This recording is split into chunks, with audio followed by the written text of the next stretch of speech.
everyone, in today's video I'll tell you how to increase FPS in your device Vivo Y200e.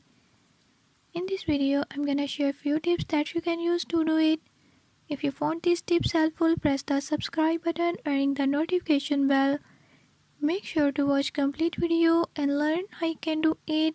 Let's watch the video.